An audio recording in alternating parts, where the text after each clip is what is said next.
यह कहानी एक छोटे से गांव की है जहां एक बूढ़ा आदमी अकेला रहता था। उसका नाम था शिवराम। वह जंगल के किनारे बने पुराने घर में रहता था जो लगभग हमेशा घना अंधेरे से ढका रहता था। आज फिर चांद नहीं है। यह रात बहुत ही काली है। लगता है इस रात कुछ अजीब होने वाला है। शिवराम का दिल किसी अजीब डर से धड़कने लगता है। उसके घर के पास एक पुराना जंगल है जिसे लोग डर के मारे काला जंगल कहते हैं। उस जंगल में एक सिरकटा आदमी रहता है जो रात के अंधेरे में किसी को भी अपना शिकार बना सकता है। शिवराम ने अपनी आंखों से अंधेरे को देखा और फिर धीरे धीरे चाय की चुस्की ली। अचानक उसे बाहर से किसी के कदमों की आवाज सुनाई दी। यह आवाज धीरे धीरे बढ़ती जा रही थी। बस मेरी मानसिक स्थिति का असर होगा। कोई नहीं है बाहर। लेकिन तभी घर के दरवाजे पर जोर से खटखटाहट होती है। शिवराम चौंक जाता है।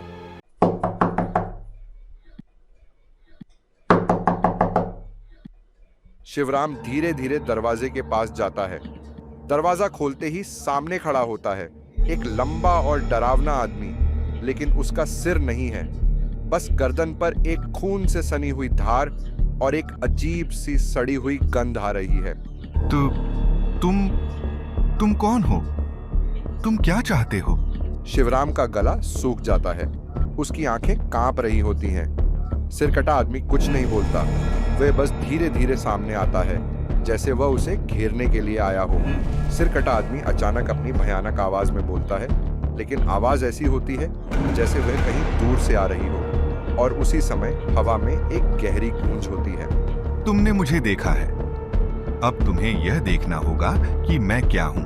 शिवराम ने सोचा कि उसे किसी भी हाल में इस सिरकटे आदमी से बचने का रास्ता ढूंढना होगा। उसे एक ख्याल आता है और वह अपनी यादों में वापस जाता है। अगर वह सिरकटा आदमी है तो इसका मतलब वह जंगल से आया है। कुछ साल पहले मैंने सुना था कि इस जंगल में एक भयानक सांप था। वह सांप एक आदमी को सिरहीन बना देता है अगर वह किसी की जान लेने की कोशिश करता है। शिवराम ने एक पल के लिए अपनी आंखें बंद की और फिर अपना दिमाग एक साथ जुटाया।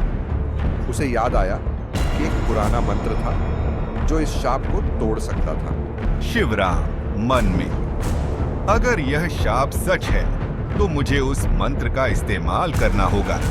वह गहरी सांस लेता है और धीरे धीरे अपनी जेब से एक पुरानी किताब निकालता है। उसी समय सिरकटा आदमी करीब आता है। शिवराम ने किताब खोलकर मंत्र पढ़ना शुरू किया। जैसे ही वह मंत्र पढ़ता है, हवा तेज हो जाती है और जंगल में अजीब सी आवाजें गूंजने लगती हैं। सिरकटा और आत्मा को शांति मिले। अब वह शाप मुक्त होगा। सिरकटा आदमी अचानक जोर से चिल्लाता है और उसकी धुंधली तस्वीर धीरे धीरे गायब होने लगती है। हवा में एक झंकार सी होती है और फिर वह पूरी तरह से गायब हो जाता है। वह चला गया। आखिरकार वह चला गया। शिवराम घर में वापस जाता है, लेकिन उसे पता होता है कि इस जंगल का रहस्य कभी खत्म नहीं होगा। हर रात जब अंधेरा घेरता है, वह फिर से उस सिरकटे आदमी के बारे में सोचता है, लेकिन आज रात कम से कम वह शांति से सो सकता है। शिवराम अब अपनी जीत के बाद आराम से सोने की कोशिश करता है, लेकिन रात का सन्नाटा उसे चैन से सोने नहीं देता। वह हर छोटी सी आवाज पर चौंकता है। उसकी आंखें बार बार खिड़की की ओर जाती हैं, जैसे कोई उसे देख रहा हो। वह चला गया होगा, लेकिन फिर भी उस दिन के बाद सब कुछ इतना अजीब क्यों हो रहा है? क्या उस सिरकटे आदमी का अंत सचमुच हुआ था? हवा की हल्की सी आवाज से अचानक दरवाजे की लकड़ी क्रीक करती है। शिवराम का दिल जोर से धड़कता है। वह बिस्तर से उठता है, हाथ में एक पुराना दीपक लेकर दरवाजे की ओर बढ़ता है। क्या क्या फिर से वह वापस आ गया है? वह दरवाजा खोलता है, लेकिन बाहर कोई नहीं होता। केवल जंगल की सर्द हवा और अंधेरा छाया हुआ होता है। शिवराम राहत की सांस लेता है, लेकिन तभी उसे अपनी छत के ऊपर कुछ हलचल महसूस होती है। उसे लगता है जैसे कोई उसे देख रहा हो। वह धीरे धीरे सीढ़ियां चढ़ता है और छत की ओर बढ़ता है। जैसे ही वह ऊपर पहुंचता है, अचानक एक भयानक आवाज गूंजती है। वह आवाज गहरी, दर्दनाक और अजीब सी लगती है, जैसे किसी की चीख, लेकिन बहुत दूर से आ रही हो। नहीं, ये क्या है? वह वह फिर से वापस आ गया है। शिवराम छत पर पहुंचता है और अपनी आंखों को चौड़ा करता है। सामने एक काले रंग की धुंध सी छाई हुई है। धुंध के बीच से वह सिरकटे आदमी का रूप धीरे धीरे उभरता है। उसकी लंबी रक्त सनी गर्दन और उसकी खौफनाक आंखें सीधी शिवराम की ओर घूर रही होती हैं। तुमने मुझे फिर से जिंदा किया। अब मुझे तुमसे बदला लेना है। शिवराम का दिल जोरों से धड़कने लगता है। उसे समझ में नहीं आता कि यह सब क्या हो रहा है। क्या यह वही सिरकटे आदमी है जिसे उसने शाप से मुक्त किया था, या यह कोई और था? तुम फिर से क्यों लौटे हो? मैंने तुम्हें शाप से मुक्त किया था। तुम क्यों वापस आए हो? तुमने मुझे शाप से मुक्त किया था, लेकिन तुम नहीं जानते थे कि शाप का एक और पहलू है। अब मुझे उस शाप का बदला लेना है जिसने मेरी आत्मा को शांति से वंचित कर दिया। सिरकटा आदमी धीरे धीरे शिवराम की ओर बढ़ता है, लेकिन अचानक एक जोर की आवाज गूंजती है। एक जादुई शक्तिशाली रोशनी शिवराम के सामने प्रकट होती है, जो सिरकटा आदमी के रास्ते को रोक देती है।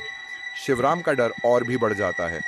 वह समझ जाता है कि इस शाप से मुक्त होना इतना आसान नहीं था। उस शाप का एक और पहलू था, और वह पहलू शिवराम के लिए जानलेवा साबित होने वाला था। तुम मुझे डरा नहीं सकते। मैं जानता हूं कि तुम क्यों आए हो। तुम्हें शांति मिलनी चाहिए, और तुम्हारी आत्मा को शांति मिलनी ही चाहिए। शिवराम अपनी पुरानी किताब को खोलता है और एक नया मंत्र पढ़ता है। जैसे ही वह मंत्र पढ़ता है, रोशनी और अंधेरा आपस में टकराते हैं और हवा में एक तेज धमाका होता है। सिरकटा आदमी चिल्लाता है और उसकी पूरी परछाई धुंधली हो जाती है। नहीं, मुझे नहीं जाने दो। मैं अंत में शांति पाऊंगा। लेकिन अचानक एक भयंकर आवाज आती है, जैसे कोई गहरी गुफा से निकलकर आ रही हो, और सिरकटा आदमी का रूप धुंध में समा जाता है। शिवराम की आंखें बंद हो जाती हैं और वह किसी अजीब से एहसास में महसूस करता है कि अब वह शांत हो गया है। शिवराम हांफते हुए जमीन पर गिर पड़ता है, लेकिन वह जानता है कि अब वह सिरकटे आदमी से बच चुका है। उसकी आत्मा अब शांति से सो सकती है। जब वह अपनी आंखें खोलता है, तो उसे यह महसूस होता है कि जंगल और घर में सब कुछ शांत है। अब यह सब खत्म हो गया। शांति शांति मिल गई। वह अपनी आंखें बंद करता है और गहरी सांस लेते हुए सो जाता है। लेकिन जब सूरज की पहली किरण घर के अंदर प्रवेश करती है, तो वह देखता है कि उसकी खिड़की पर एक और परछाई खड़ी है। वह डर से उभरते हुए देखता है कि एक और सिरकटा आदमी सामने खड़ा है, और उसकी आंखों में वही खौफनाक गहरी चमक है। कभी कभी हमारे भीतर के डर और शाप कभी खत्म नहीं होते। हम जितना उन्हें शांति देने की कोशिश करते हैं, वे उतना ही हमारे पीछे लौटते हैं। डर का सामना करना एक युद्ध है, और यह युद्ध हमेशा हमें हर मोड़ पर नई चुनौती दे सकता है।